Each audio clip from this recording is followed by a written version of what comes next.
Hello everyone, नए video में फिर से आपका स्वागत है। आज एक बड़ा ही गर्म मुद्दा है जो कि अभी इस समय थोड़ा सा इंटरनेशनल तौर पे चल रहा है और बहुत ज़्यादा विवादों में है, तो बहुत ज़्यादा कंट्रोवर्सी में है। तो एक ऐसा मुद्दा जिसके ऊपर अपन आज बात करेंगे। अभी कुछ दिन से 2 से 3 दिन से देख रहे हैं इस्लामिक कंट्रीज़, जो मुस्लिम कंट्रीज़ हैं, वो काफ़ी बड़ी प्रतिक्रिया दे रही हैं। प्रतिक्रिया क्या है, ये किस कारण से दे रही है, तो इसको थोड़ा समझते हैं। पाकिस्तान, सऊदी अरब, तुर्की, यूएई, बहरीन, ओमान, कतर, ये सारी की सारी कंट्रीज इसमें बौखलाई हुई हैं। तो इसके पीछे का कारण क्या है, थोड़ा देखते हैं। तो अभी एक देश है स्वीडन। स्वीडन का नाम सुने होंगे, नहीं सुने तो बता देता हूँ। एक नॉर्डिक कंट्री है जो कि ब्रिटेन के ऊपर कह सकते हैं, ब्रिटेन के थोड़ा सा नॉर्थ ईस्ट साइड में है। नॉर्डिक पर्वत की वजह से ये नॉर्डिक कंट्रीज कहलाती हैं। स्वीडन, फिनलैंड और नॉर्वे, ये सब ऊपर की कंट्रीज कहलाती है। सबसे ऊपर है, यूरोप में सबसे टॉप पे, यूरोप में है वैसे ये, तो वहां का देश है। वहां पर अभी कुछ दिन पहले जो है, 2 से 3 दिन पहले, तुर्की के दूतावास के बाहर में कुरान को जलाया गया। कुरान आप समझ सकते हैं कि इस्लामिक कंट्रीज के लिए, मुसलमानों के लिए, जो इस्लामिक लोग हैं उनके लिए सबसे पवित्र पुस्तक मानी जाती है। और उसको जो है तुर्की के दूतावास के बाहर में जलाया गया, जिसको लेकर के ये सारे के सारे देश बहुत बड़ी प्रतिक्रिया दे रहे हैं।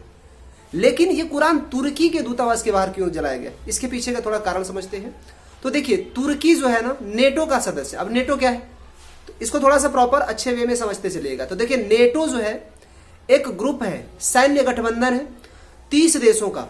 नॉर्थ अटलांटिक ट्रीटी ऑर्गेनाइजेशन जिसको कहा जाता है। सेकेंड वर्ल्ड वॉर जब खत्म हुआ तो उसके बाद एक सैन्य गठबंधन बनाया गया था। तो उस सैन्य गठबंधन में आज 1949 का बना हुआ है, आज जो है 30 देश है। ये 30 देश करते क्या है, ये 30 देश ग्रुप में रहते हैं, समूह में रहते हैं और सैन्य गठबंधन के द्वारा एक दूसरे से जुड़े हुए हैं। अब मान लीजिए कि किसी एक देश के ऊपर, यानी कि नेटो में अगर कोई शामिल सदस्य देश है, मान लीजिए जर्मनी है, तो जर्मनी के ऊपर अगर कोई अटैक कर रहा है तो उसके ऊपर अमेरिका भी करेगा, ब्रिटेन भी करेगा, फ्रांस भी कर देगा, तुर्की भी कर देगा। यानी जितनी भी नेटो कंट्रीज है वो सारे के सारे उसके ऊपर अटैक कर देंगे, जिसने नेटो देश के ऊपर अटैक किया है। तो अभी कुछ दिन पहले ऐसा हुआ था कि आपने देखा होगा कि पिछले साल से ही रसिया ने यूक्रेन के ऊपर अटैक कर दिया। यूक्रेन जो कि नेटो में शामिल नहीं था, बस वो केवल नेटो में शामिल होना चाहता था और रूस ने उसके ऊपर अटैक कर दिया, हमला कर दिया। तो इसको देख करके फिनलैंड और स्वीडन डर गए, बोले कि यार वो बताइए, इतना यूरोप में सबसे बड़ा एरिया यूक्रेन के पास में है, रसिया के बाद में, जब उतने बड़े देश के ऊपर रसिया अटैक कर सकता है तो हम लोग तो छोटे हैं, तो हमें कोई ना कोई सहयोग तो चाहिए, तो हम क्यों ना नेटो में शामिल हो जाए। तो इसलिए फिनलैंड और स्वीडन जो है नेटो में शामिल होने के लिए अपनी अर्जी दायर कर रहे थे। लेकिन यहां पर पेच अड़ा दिया तुर्की ने। तुर्की ने पेच अड़ा दिया।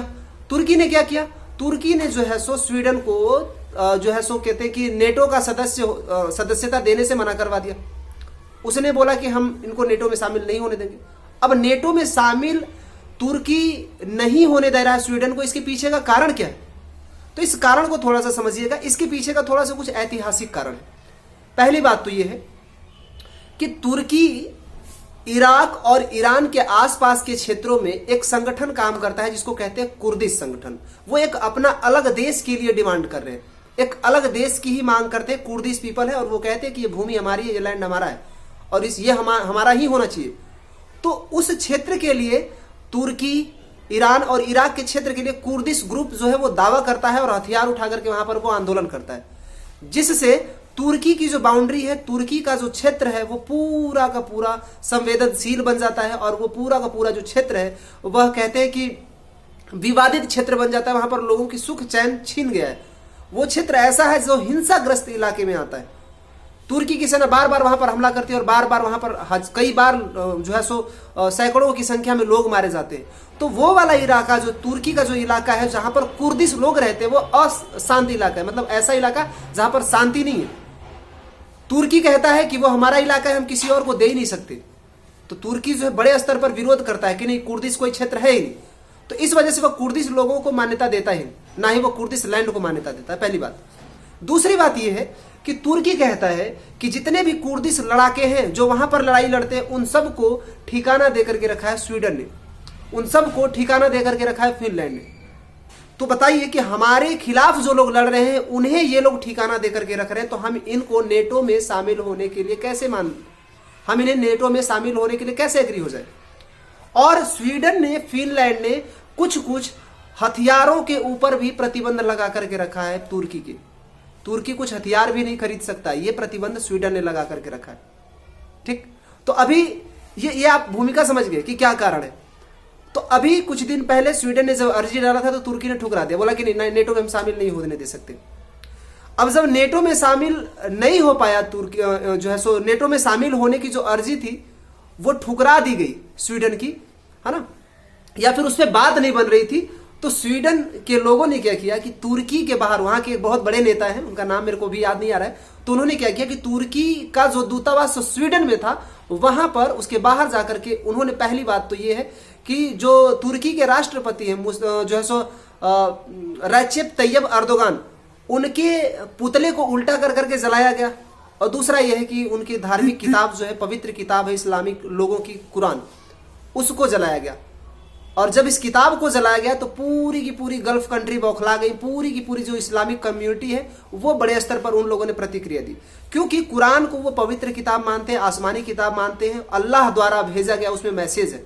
वह ऐसी किताब है जिसमें उनके हिसाब से अल्लाह के शब्द हैं, ना ही उसमें एक शब्द चेंज कर सकते हैं, ना ही उसमें एक चीज, पहले बहुत पहले जब पैगंबर मोहम्मद साहब के समय की ये किताब है, तो बहुत महत्वपूर्ण किताब है। इसमें 114 अध्याय है, सूरा जिसको कहते हैं, और 6666 आयतें हैं उसमें। बहुत ही महत्वपूर्ण किताब मानी जाती है। इस्लाम में 2 किताबें महत्वपूर्ण मानी जाती है, एक तो कुरान जो सबसे महत्वपूर्ण धार्मिक ग्रंथ है, वैसे ही एक हदीस है जो कि पैगंबर मोहम्मद साहब के दैनिक जीवन का लेखा जोखा उसमें रखा गया है। तो बस यही था, इसी को बताना था कि ये आज के समय में जो कंट्रोवर्सी है, इस कंट्रोवर्सी के पीछे का कारण क्या है। और इस्लामिक कंट्री जो बौखलाई हुई हैं, कुरान को जलाने का जो मैटर था वो क्या था, वो पूरा का पूरा मैंने आपको बता दिया। लेकिन एक सजेशन मैं वैसे इस्लामिक कंट्रीज को भी देना चाहूंगा, कहूंगा कि आप केवल इस्लाम के बारे में मत सोचिए। इस्लामिक कंट्रीज जो है वहां पर भी बहुत सारे प्रताड़ना के केसेस आ रहे हैं, बहुत सारे ऐसे केसेस निकल करके आ रहे हैं कि इस्लामिक देशों में रहते हुए जो अल्पसंख्यक लोग हैं, जो माइनॉरिटी लोग हैं, उनके साथ मतलब इंसानियत के हिसाब से, मानवता के हिसाब से जो है सो काम तो हो ही नहीं रहा है। इंसानियत के हिसाब से, मानवता के हिसाब से उनके ऊपर जो है उनको वैसा जीवन जीने नहीं देता। अभी पाकिस्तान में देखिए, एक हिंदू महिला को जला दिया गया।